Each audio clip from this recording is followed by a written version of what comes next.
Hello and welcome to Money Guru. मैं हूं आपके साथ स्वाति रायना। आज हम बात करने जा रहे हैं लोन्स की। लोन से जुड़ी हुई आपकी कोई भी समस्या है, बारीकियों से उसका जवाब हम देंगे आपको। और आज हम खास तौर पर बात करेंगे कैसे आप अपना होम लोन दूसरे बैंक में ट्रांसफर कर सकते हैं, क्या उसका प्रोसीजर है, किन किन बारीकियों का आपको ध्यान रखने की जरूरत है। सिबिल स्कोर, क्रेडिट स्कोर, मतलब अगर आपका खराब हो चुका है कैसे उसको करेक्ट कर सकते हैं, क्या प्रोसीजर है ये बताएंगे। साथ ही होम लोन कैसे सिक्योर करें ये भी हम जानेंगे। और आज इसी पर बातचीत करने के लिए हमारे साथ बने हुए हैं फाइनेंशियल एक्सपर्ट बलवंत जैन। बलवंत, आपका बहुत स्वागत है मनी गुरु पे। चलिए बलवंत जैन से बात करेंगे और दर्शकों के तमाम सवालों के जवाब हम देंगे। शुरुआत करते हैं पहले सवाल से। राजस्थान से मुकेश बघेला का सवाल है। ये एक स्कूल खोलना चाह रहे हैं। इनके बारे में हम आपको बता दें, इनकी उम्र 27 साल है, गवर्नमेंट सर्विस करते हैं और जो इनकी सालाना आय है वो है 2 लाख रुपए। अब ये जानना चाह रहे हैं कि ये कौन से लोन के लिए अप्लाई कर सकते हैं और 4 लाख के लोन की इनको जरूरत है। पूरा प्रोसीजर ये जानना चाहते हैं, आखिरकार ये कैसे अप्लाई करें और इन्हें लोन कैसे मिलेगा। बलवंत,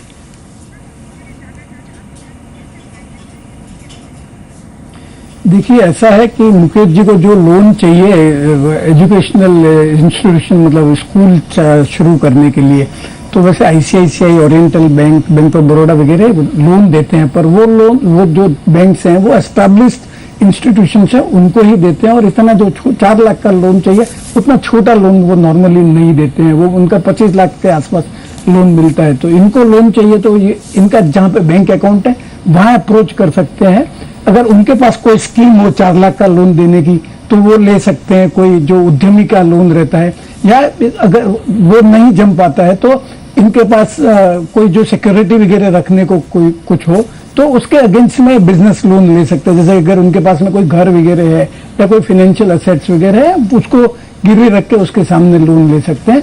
पर्सनल लोन का भी ऑप्शन है, पर पर्सनल लोन काफी महंगा पड़ता है। तो मेरा सुझाव रहेगा, अगर इनके पास कोई सिक्योरिटी देने के लिए है तो वो सिक्योरिटी के सामने बिजनेस लोन ले लेना चाहिए। और जो प्रोसेस, जो लोन इनका चूंकि अमाउंट बड़ी नहीं है तो प्रोसीजर बहुत लंबा नहीं होता है। उनको कोई प्रोजेक्ट रिपोर्ट वगैरह बनाने की जरूरत नहीं है। जो बैंक का नियत शुदा फॉर्म है वो भरना पड़ेगा, पर उसको आपको बताना पड़ेगा कि आपकी प्रॉफिटेबिलिटी वगैरह कैसे है और आप ये 4 लाख का लोन लेंगे उसको आप चुकाएंगे कैसे। और अगर 5 साल के लिए लोन लेना चाह रहे हैं तो 12 से 24% ब्याज पर आपको ये पर्सनल लोन मिल जाएगा। लेकिन हाँ, जैसा कि बलवंत बता रहे हैं कि किसी बैंक से आप जरूर इसके लिए कांटेक्ट करें कि आपको अपनी राशि के अनुसार कौन सा बैंक लोन दे सकता है और उसका तमाम प्रोसीजर क्या रहेगा। लेते हैं अगला कॉलर। हमारे साथ धुबरी से तालिबुल इस्लाम जुड़ गए हैं। तालिबुल, स्वागत है आपका मनी गुरु में। बताइए क्या सवाल है आपका। हाँ, हेलो मैम। Good evening. मुझे एक चीज पूछना था। हेलो, बताइए तालिबुल, हम आपको समझा रहे हैं।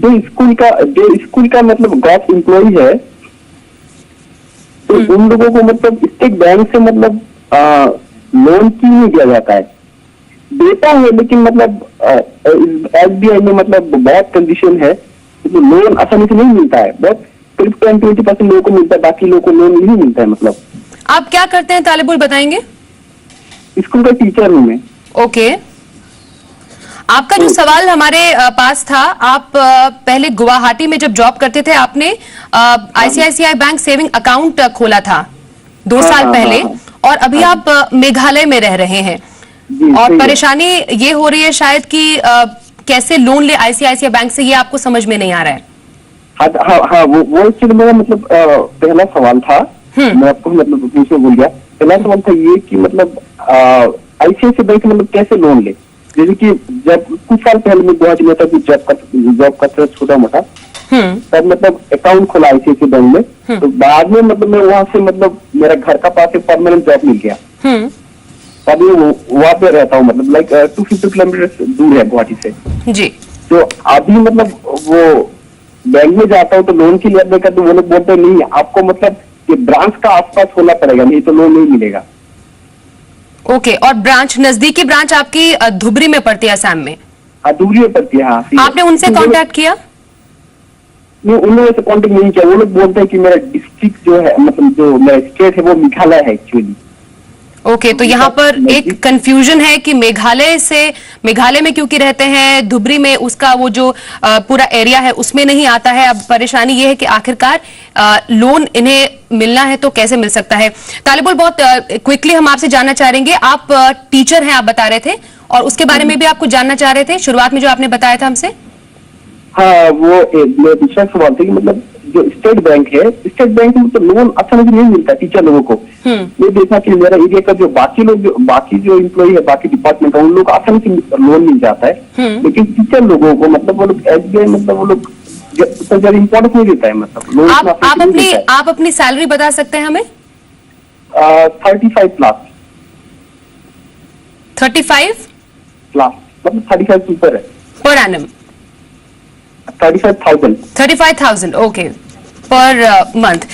बलवंत, इनके एक्चुअली दो सवाल हैं। एक जो हमारे पास ऑलरेडी था कि थोड़ा जो ICICI बैंक से इन्हें लोन नहीं मिल पा रहा है क्योंकि इनका जो एरिया है वो चेंज हो चुका है। अब उसके बारे में ये क्या कर सकते हैं? सेकेंडली कह रहे हैं टीचर्स जो है उनको आसानी से लोन नहीं मिल पा रहा है। सैलरी इन्होंने बताई है 35,000 पर मंथ।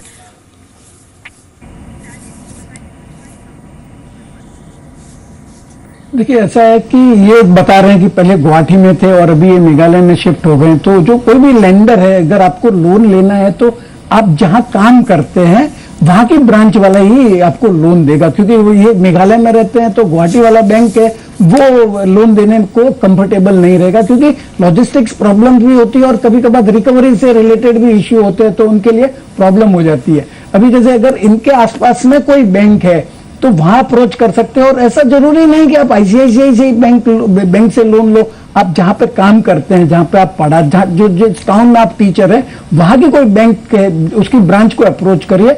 और चूंकि आपकी सैलरी बराबर है 35,000, तो आपको लोन मिल जाना चाहिए। मुझे समझ में नहीं आता कि आपको स्टेट बैंक से लोन क्यों नहीं मिलता है। इसके पीछे दूसरे कारण हो सकते हैं कि आपका या तो जॉब टेम्परेरी होगा, जॉब परमानेंट नहीं होगा, तो भी शायद बैंक कंफर्टेबल नहीं है। पर जैसे मेरे को समझ में आ रहा है कि आप गवर्नमेंट एम्प्लॉय है, तो गवर्नमेंट एम्प्लॉय है, उनकी तो नौकरी जो है वो परमानेंट जैसी ही होती है, तो आपको लोन मिलने में प्रॉब्लम नहीं होनी चाहिए। और आप बताए नहीं कि आपको कौन सा लोन चाहिए, कौन सा लोन चाहिए आपको बताएंगे आप मुझे? तालिबुल, आपको पर्सनल लोन में भी प्रॉब्लम है, कार लोन में भी तो और प्रॉब्लम है। हाँ, नहीं, पर्सनल लोन तो ऐसा है कि लेंडर जो है वो बहुत ज्यादा सिलेक्टिव रहते हैं, क्योंकि पर्सनल लोन जो है वो बिना सिक्योरिटी के दिया जाता है। तो अगर आपका क्रेडिट हिस्ट्री वगैरह है, अगर वो खराब है, या अगर आपका कोई क्रेडिट हिस्ट्री ही नहीं है, तो कंफर्टेबल नहीं होगा। मेरे को लगता है शायद आपका जो एम्प्लॉयमेंट है उससे रिलेटेड कुछ इश्यू है, इसके लिए आपको तालिबुल से पूछ लेते हैं। तालिबुल, आपकी जो जॉब है परमानेंट है, आप गवर्नमेंट टीचर है, तो आपको निश्चित रूप गवर्नमेंट एम्प्लॉय है, हम परमानेंट जॉब है। ओके, तो लेकिन ये कह रहे हैं कि टीचर लोगों को आसानी से लोन नहीं मिल पाता, ऐसे कुछ प्रोफेशंस हैं। गवर्नमेंट एम्प्लॉय है क्या? जी जी जी जी। मतलब एक प्रॉब्लम है, मतलब नहीं, मेरे नॉलेज, मेरी जानकारी में टीचर का तो नहीं है। नॉर्मली जो फिल्म आर्टिस्ट है या लॉयर वगैरह, उनको जरूर दिक्कत आती है पर्सनल लोन वगैरह लेने में, पर जहां तक मेरी जानकारी है, जहां तक मेरा अनुभव है, टीचर को कोई प्रॉब्लम नहीं आती है। तो बैंक को पूछे ना, आप क्यों नहीं देते हैं लोन। मतलब आप उनसे लिखित में रिक्वेस्ट कर सकते हैं कि आपकी लोन एप्लीकेशन है वो क्यों रिफ्यूज हो रही है, जिससे आपको पता लग जाएगा कि आपकी जो लोन की एप्लीकेशन के रिजेक्ट होने के पीछे कारण क्या है। मेरे हिसाब से आपका टीचर होना कोई कारण नहीं है आपकी लोन एप्लीकेशन रिजेक्ट होने का। जी, तो तालिबुल, आप जो भी बैंक नजदीकी बैंक है उससे जरूर आप कांटेक्ट कीजिए और रीजन पूछिए, आखिरकार अगर लोन देने में कोई दिक्कत है, आखिरकार क्यों दिक्कत है। और सिर्फ ICICI नहीं, जैसा बलवंत बता रहे हैं, कोई दूसरा बैंक है जो आपको लोन दे सकता है, जो नियरेस्ट ब्रांच हो सकती है, वहां पर आप जाके लोन के लिए अप्लाई कर सकते हैं और आपकी जो परेशानी है वो जरूर सॉल्व हो जाएगी। लेते हैं अगला सवाल। हमारे पास पंकज कुमार का मेल आया है और इनकी जो परेशानी है वो हो सकता है कई और लोगों की भी परेशानी हो, क्योंकि इन्होंने बताया है, इन्होंने इनके नाम से किसी ने 2 व्हीलर का लोन लिया है। ऐसा इसलिए कह रहे हैं क्योंकि इनके पास जब ये लोन का इनके पास इंफॉर्मेशन आया, तब इनके पास ना तो बैंक अकाउंट था, पैन कार्ड या फिर एड्रेस प्रूफ भी इनके पास नहीं था, लेकिन इनके नाम से किसी ने लोन ले लिया था। अब परेशानी ये है कि बैंक से इन्हें इंफॉर्मेशन आई है कि इनका जो क्रेडिट स्कोर है मतलब सिबिल स्कोर वो खराब हो चुका है, अब जो उन्होंने अकाउंट बनाया बाद में, अब इन्हें लोन लेने में दिक्कत आ रही है। तो बलवंत आपसे जानना चाहेंगे, ऐसा क्या पॉसिबल है कि बैंक किसी दूसरे को, गलत इंसान के नाम पर कोई लोन पास कर दे? How is it possible?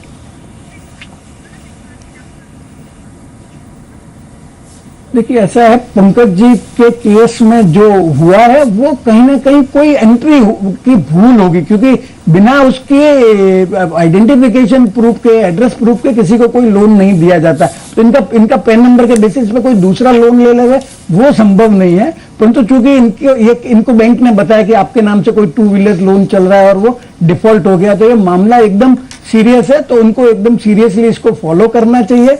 अगर इन्होंने सिबिल से रिपोर्ट नहीं मंगवाई है तो सिबिल से रिपोर्ट मंगवा ले, सिबिल की रिपोर्ट को देख ले और उस रिपोर्ट में देख लेगा कि वो 2 व्हीलर लोन रिफ्लेक्ट हो रहा है, नहीं हो रहा। और अगर रिफ्लेक्ट हो रहा है तो इसकी जो कंप्लेन है, आप डिस्प्यूट जो है वो आप सिबिल की ऑनलाइन भी कर सकते हैं या ऑफलाइन भी, आप जो बॉम्बे का एड्रेस है वहां पे डाल सकते हैं। और जब जैसे आप ये डिस्प्यूट रेज करेंगे तो सिबिल जो बैंक है, जिस बैंक के रिकॉर्ड में ये आपका लोन दिखता है, उनसे बात करेंगे और ये आपको रेक्टिफाई करने की कोशिश करेगा। मेरे हिसाब से आपको जो बैंक है उनको भी ये एक एप्लीकेशन डाल देनी चाहिए, साथ में ये सिबिल की जो रिपोर्ट है वो भेज देनी चाहिए।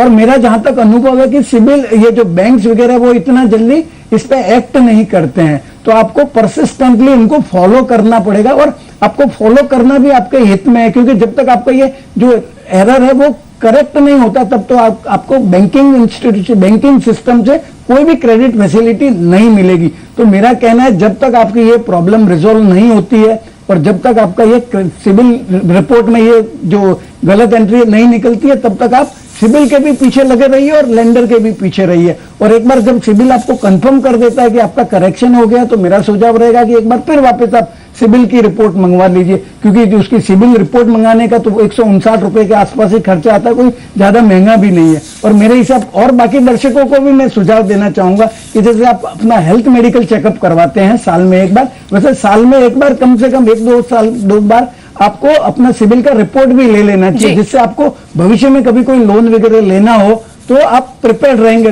गलत एंट्री वगैरह आई हुई हो तो आप उसको निकलवा सकते हैं इन एडवांस। तो यहाँ पर अपना सिबिल रिपोर्ट जरूर निकालें, क्योंकि अभी आपके लिए प्राथमिकता है इस पूरे केस में पंकज, जो आपको आगे आने वाले टाइम में लोन लेने में किसी भी बैंक से मददगार साबित हो सकता है। फिलहाल यहाँ पर एक छोटी सी ब्रेक के लिए रुकेंगे। ब्रेक के बाद और भी सवालों के जवाब हमें लेने हैं बलवंत से।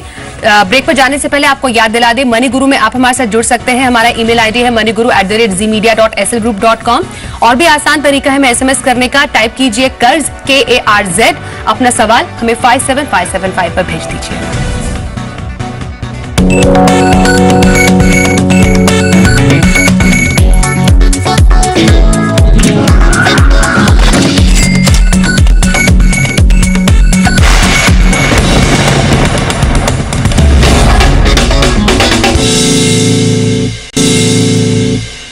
वेलकम बैक, आप देख रहे हैं मनी गुरु और आज हम बात कर रहे हैं लोन्स की। ले लेते हैं अगला सवाल। राघवेंद्र तिवारी हमारे साथ जुड़े हैं फोन लाइन पर।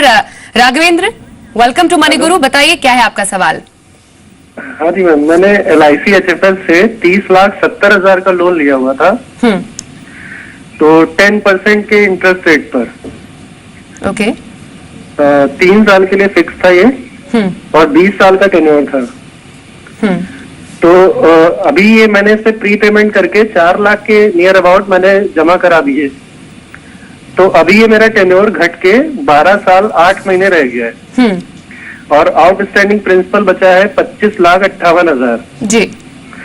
तो अब मैं ये चाह रहा था कि मैं ट्रांसफर करना चाह रहा हूँ SBI में। उसके लिए मुझे LIC वाले बोल रहे हैं कि आपको आउटस्टैंडिंग लोन का 1% पेनल्टी देनी होगी, उसके बाद वो ट्रांसफर हो पाएगा। ओके। कोई रीजन राघवेंद्र आप SBI में ट्रांसफर करना चाहते हैं अपना लोन? हाँ, रीजन एक्चुअली ये था कि SBI में फ्लोटिंग रेट ऑफ इंटरेस्ट चल रहा था 9.5 का और इसमें मुझे 10% का देना पड़ रहा है।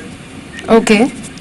तो आपने लिखा है कि 3 साल के बाद आप फ्लोटिंग आप करा चुके हैं कि अभी कराना बाकी है कन्वर्ट? नहीं, अभी कराना बाकी, अभी मेरा 3रा साल चल रहा है। All right. तो आप चाह रहे हैं कि कर दे इसको आगे ट्रांसफर, लेकिन वो 1% पेनल्टी कह रहे हैं फिक्स टू फिक्स्ड, क्योंकि आगे ये जब आगे बढ़ेगा, अगर आप चाहेंगे इसको कन्वर्ट करना तब हो सकता है। यह बलवंत से ही पूछ लेते हैं। बलवंत, इनके लिए क्या एडवाइजेबल है, क्योंकि अभी इनका फिक्स रेट पर ही चल रहा है और लगभग 4 लाख का प्रीपेमेंट ये कर चुके हैं। बाकी जो राशि बची हुई रिमेनिंग 25,58,000 की, is it advisable for him कि वो दूसरे बैंक में इसको ट्रांसफर कर दे, क्योंकि पेनल्टी तो उन्हें लगेगी 1% की।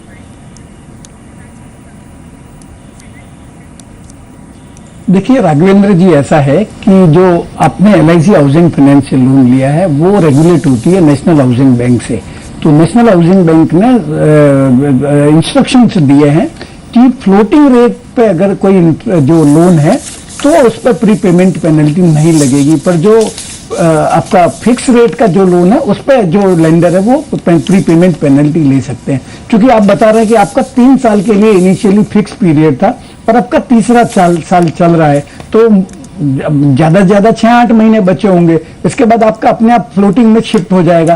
तो मेरे हिसाब से आपको ये जो 1% का पेनल्टी पे करके आपको शिफ्ट करना है वो एडवाइस नहीं दूंगा मैं, क्योंकि देखिए अभी आपका यहाँ पे 10% लग रहा है, वहां पे आपका 9.5% लगेगा। फायदा आपका अभी 1 साल के लिए 0.5% का होगा, उसके लिए आप 1% क्यों चुका है। तो मेरा सुझाव है आपका ये फिक्स से फ्लोटिंग पे जाने दीजिए। एक बार फ्लोटिंग पे चला गया फिर आप बिना प्रीपेमेंट पेनल्टी के आप कोई भी बैंक में शिफ्ट कर सकते हैं। और मेरा सुझाव रहेगा कि अगर आपको बोरो करना है तो प्रेफर करिएगा आपको बैंक से ही। आप हाउसिंग फाइनेंस कंपनी से भी बोरो कर सकते हैं, पर चूंकि जो लैंडिंग है, रेट ऑफ इंटरेस्ट वगैरह है, वो बैंक्स की ज्यादा ट्रांसपेरेंट है, तो आपके हित में रहेगा। जब भी रेट घटेगी तो आपको उसका जो फायदा है वो तुरंत मिल जाएगा। जो इसके अगेंस्ट जो हाउसिंग फाइनेंस कंपनी है वहां पे ये जो रेट रिडक्शन का फायदा आपको तुरंत नहीं मिलता है। रेट बढ़ जाती है तो वो तुरंत बढ़ा देते हैं, पर घटाने में वो थोड़े स्लो है। ऑलराइट, लेते हैं अगला सवाल। दिल्ली से गौरव का सवाल हमारे पास है। ये जानना चाह रहे हैं कि होम लोन को सिक्योर कैसे किया जाए। PNB से इन्होंने होम लोन लिया हुआ है और ये होम लोन को इंश्योरेंस प्लान के जरिए सुरक्षित करना चाहते हैं, तो क्या होम लोन प्रोटेक्टर या फिर प्योर टर्म प्लान लेना इनके लिए सही होगा, और क्या डिसेबिलिटी के लिए कोई इंश्योरेंस प्लान है? तो ये आपसे जानना चाहेंगे बलवंत, ये होम लोन प्लान जो सिक्योर करने की बात आती है वो कितना पॉपुलर है इस वक्त सबके बीच में?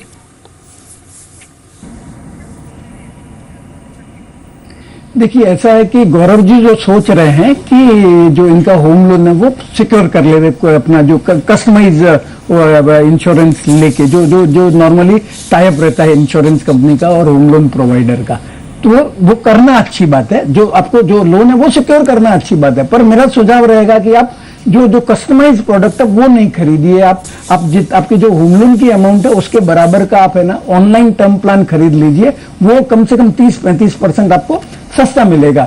और आप ये ले जरूर लीजिए, इससे क्या होगा कि आपका अगर आपको कल को कुछ हो जाता है तो आपके घर वाले हैं, आपके जो रिलेटिव है, उनको प्रॉपर्टी मिल जाएगी, परंतु उसके साथ ये जो लोन की जिम्मेदारी है वो पेमेंट हो जाएगी आपका इंश्योरेंस क्लेम से। जहां तक डिसेबिलिटी की बात है, डिसेबिलिटी का इंश्योरेंस भी लेना चाहिए अगर आप अफोर्ड कर सकते हैं, क्योंकि लाइफ इंश्योरेंस कंपनी तो आपको तभी पैसा देगी जब आप नहीं रहते हैं, और जो मेडिक्लेम पॉलिसी है उसमें पैसा आपको सिर्फ हॉस्पिटलाइजेशन के लिए मिलता है। तो इसके बीच की भी स्थिति होती है जिसमें आप कोई भी बीमारी की वजह से कमाने में असमर्थ हो जाते हैं, तो आपका खर्चा कैसे चलेगा, या आपका होम लोन है वो उसका पेमेंट कैसे होगा, EMI कैसे होगी। तो उसके लिए आपको क्रिटिकल इलनेस खरीदना चाहिए। क्रिटिकल इलनेस ऑनलाइन आप कंपेयर कर सकते हैं, policybazaar.com जैसी साइट पे जाके आप आपका रिक्वायरमेंट के हिसाब से कर लीजिए, और जितनी आपकी इनकम है उसका 10 गुना, जितना आप लाइफ इंश्योरेंस लेते हैं उतना का उतना ही आपको क्रिटिकल इलनेस लेना चाहिए। वैसे क्रिटिकल इलनेस जो है वो ऑनलाइन राइडर के साथ में भी मिलता है, पर वो राइडर में आपको इतनी ज्यादा राशि नहीं मिलेगी जितनी की आपको जरूरत है। तो आप जैसे पहले वहां पे मैं जैसे बताया इंश्योरेंस की वेबसाइट वगैरह एग्रीगेटर वेबसाइट पे जाके आप देख लीजिए जो सस्ता है और जो ज्यादा से ज्यादा क्रिटिकल इलनेस कवर करता है, क्योंकि हर एक पॉलिसी यूनिक रहती है और उसके हिसाब से आप डिसीजन ले लीजिए। और अगर आप प्रीमियम पे कर सकते हैं तो जरूर से ले लीजिएगा। अगर 10 गुना नहीं ले सकते तो 8 गुना 5 गुना आप जितना भी क्रिटिकल इलनेस खरीद सकते हैं आप खरीद लीजिए, और ये तुरंत ही कर लीजिए, क्योंकि कल किसने देखा किसी को पता नहीं है। वाकई कल किसने देखा किसी को पता नहीं, और ये काफी नेक आइडिया है होम लोन सिक्योर करने का जो आपने सोचा है। आप प्रॉपरली कंपैरिजन करके कंपेयर करके इसको आगे बढ़े, आपके लिए बहुत, और उन लोगों के लिए भी जो इसके बारे में सोच रहे हैं, it's a very good option. आज इतने ही सवाल लेने का टाइम हमारे पास है। कुछ सवाल जिनका जवाब हम नहीं दे पाए अगले हफ्ते लोन स्पेशल में हम जरूर शामिल करेंगे। Thank you so much Balwant Jain हमारे साथ इस पूरे डिस्कशन में शामिल होने के लिए। मनी गुरु के आज के इस एपिसोड में बस इतना ही। जाने से पहले आपको याद दिला दे, आप हमारे साथ इस एपिसोड में शामिल होने के लिए अपना सवाल हमें भेज सकते हैं। हमारा ईमेल आईडी है moneyguru@zmedia.slgroup.com। Don't forget to write your mobile number so that we can call you back for any clarification. और भी आसान तरीका है एसएमएस करने का, टाइप कीजिए KARZ कर्ज, अपना सवाल 57575 पर हमें भेज दीजिए। फिलहाल हमें दीजिए इजाजत, लौटेंगे कुछ और खबरों के साथ। देखते रहिए जी बिजनेस।